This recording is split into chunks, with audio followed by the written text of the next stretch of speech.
Hi, welcome. My name is Rachel. I'm a homeschool mom of 4 boys, and we are a gluten-free family. Today, I just want to share some things that I am cooking up for Thanksgiving and some ideas that I'm going to be trying that I might be able to use for some of the Christmas holiday time. One thing I'm excited about is I'm trying some dinner rolls. That is a new recipe, and a couple things that my boys requested. They're not your traditional Thanksgiving desserts, but I wanted them to pick out a couple things I knew they would like for that day. So I'm going to share that with you. If you like this type of content, please hit that likes button and subscribe. I also do a lot of homeschool content. So, all right, let's turn the camera around. I'm going to show you what I did last night. I just did a quick little something so I could get them in the freezer, and it sort of carried over to today, and then I'm working on the rolls. And right now I have the rolls, I've made them, but I'm going to share that footage of those with you. They are rising right now, so I'm very excited. I'm hoping they turn out. I'm going to try them today, and if it works out, I will make them for Thanksgiving. Okay, the first thing I am going to make is chocolate chip cookies. I'm actually going to use some of the dough for the recipe that I want to make. And my chocolate chip cookies are gluten-free, and they call for 1.5 cups of soft butter, 1 1/8 cups of honey, and I actually use half honey and half coconut sugar.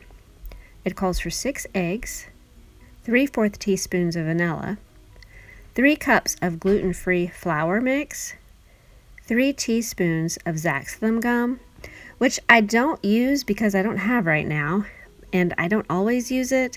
My gluten-free flour actually has xanthan gum in it.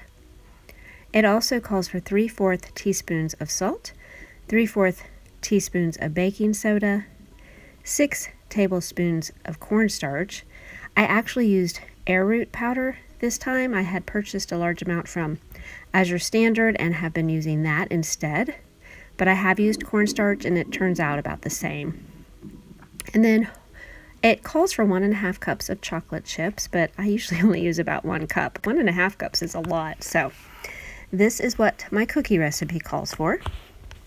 Okay, I'm going to get that all mixed up in the blender. I'm adding the chips last. And then I'm going to actually take some of the dough and start in a 9x13 pan. I think I took about 2 cups of the dough, and I'm going to be making my dessert recipe the boys requested, and I'll show you that in a minute. I'm going to also get a pan of cookies in the oven while I finish up the dessert.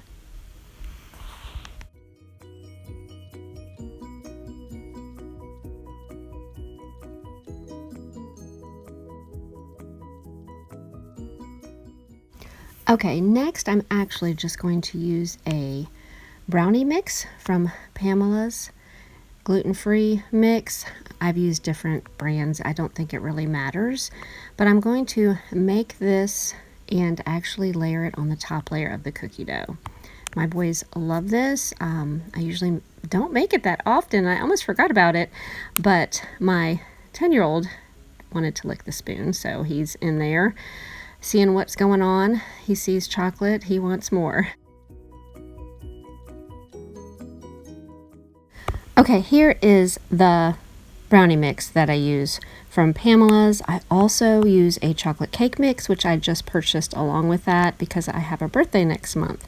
And this is what I usually use for my birthday cake. And it's a special recipe that you add sour cream in. It used to be on the back, but now I have to look it up. All right, cookies are done. Got the first batch out. And here is the dessert that I made. It turned out really good. The cookie dough is a little bit thicker, but everyone seemed to like it, so that was fine. Right now I'm going to get it set up and layered on some paper so I can put it in the freezer. I'm going to leave some of it out for the boys to taste test, and I already have one that is asking. I'm just trying to show you how thick the cookie dough is. It's really good, and because of the brownie mix, it makes it a little bit extra sweet.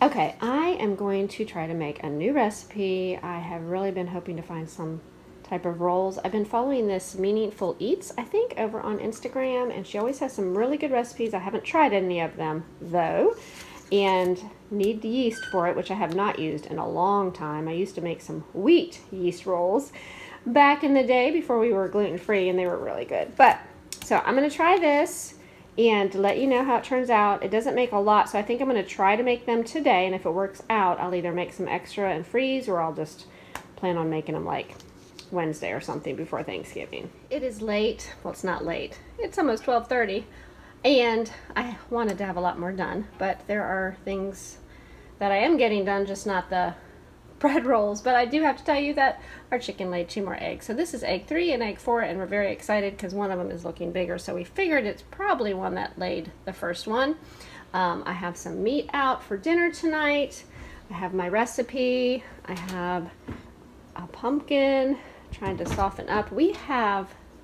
Somebody had blessed us with several pumpkins. I'm going to feed some of them to the chickens, and I don't know, I would love to be able to can some of them, so not sure about that. I got my pan ready for my rolls.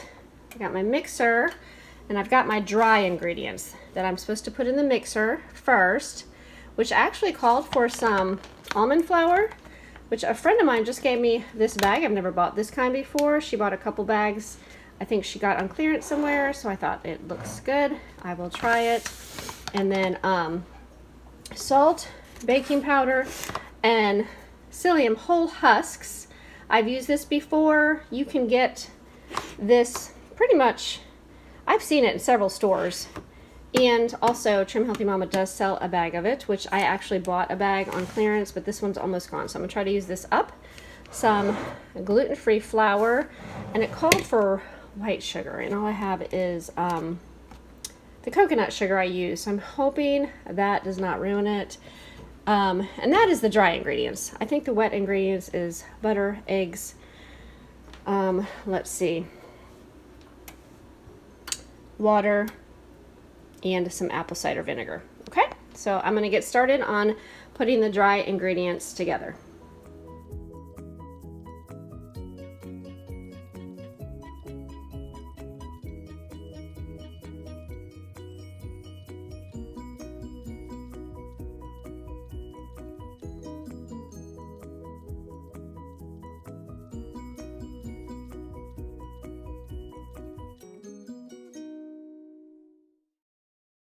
Okay, now I am mixing up the wet ingredients.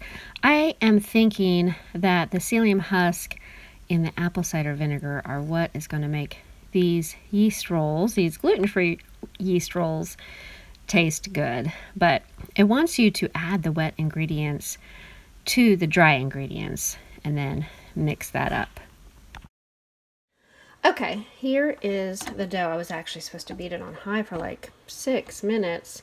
And then I just need to use this scooper. It says 4 tablespoons. I really don't know, but this is the biggest one I have, and you're supposed to spray it. And then have 8 scoops. It says it will be sort of like cookie dough. And 8 scoops. And you might have to keep spraying it, it said. So I'm going to get this done and show you what it looks like. Okay, I used this scooper, and I actually got 9. I have a little bit more in there, so I'm just gonna maybe dot a little bit on. I'm not sure. It actually says to use some wet hands and sort of spread it out. So let me see, and I'll show you what I do. Okay, I just sort of used a regular spoon and just put a little bit extra on each, and my hand is wet, so I think you are just going to pat them down a little bit, give them more of a square look. And I am supposed to put them over here and let them rise for an hour, but you definitely need your hands wet. I'm actually going to get more water on my hand, and because that does help. It doesn't stick when your hand is wet. So, all right, I am going to cover and let rise for an hour, and then we'll get them in the oven. I'm excited. I really hope these turn out. Okay, I just wanted to share with you, this is the rolls after, it's probably a few minutes over an hour because I forgot to set the timer the first 5 minutes. So they rose real nice. Now we're gonna put them in the oven at 400. It says for 25 to 30 minutes. Okay, I just pulled them out of the oven. Not what I thought. They're definitely all sort of jammed up there together, but we're gonna let them cool off a little bit. It says to put some butter on the top, and I will let you know how they are. Okay, I just tried this yeast roll, and it is absolutely delicious. I wanted to give you a look at these rolls and how thick they are. I thought they were very good. Now the boys, everybody tried them and seemed to like them. A couple of them said they would taste better with butter, but I'm the same way. I like to slap a lot of butter on my bread. So very excited about these. Definitely will make them for Thanksgiving. I have company coming, and I know one other person that's coming is gluten-free. And I will link this recipe below that I used. So I hope you get a chance to try these. Okay, I'm going to mention this recipe because my youngest requested the Rice Krispie treats. I think he actually wanted marshmallows. I tried to make my own marshmallow. It did not really turn out. I tried to make this work, but so this recipe was actually a fail, but they pulled all the M&Ms that I purchased from Azure Standard off. They actually do not have food dye in them, so I'm going to use those and the Rice Krispies for some other recipes. Maybe in the future I will try the marshmallow again, but I wanted to at least share what I'm trying to make. All right, so I got at least one, actually 2 desserts, because I have the cookies that are separated, and then I have the brownie cookie bar dessert that I made that I know the boys will like, and I will pull that out probably Wednesday or definitely Thursday for Thanksgiving. And then Rice Krispie treats did not work out. That's okay, because like I said, I have the Rice Krispies and the M&Ms that I can use in some cookie recipes that I have, that I think I may do a Christmas cookie video for gluten-free cookies. Tell me what you think, or if there's a specific recipe that you're interested in that maybe I could look up and try to make. I don't know. We'll see. And but I would love to hear from you all, and I appreciate you all watching this, and I hope you get a chance to try those yeast rolls. They really were delicious, and I'm excited because I think you could probably even make like a turkey cranberry sandwich out of them. So, all right, I hope you all have a wonderful Thanksgiving, and we will talk to you later. Have a great week. Thank you.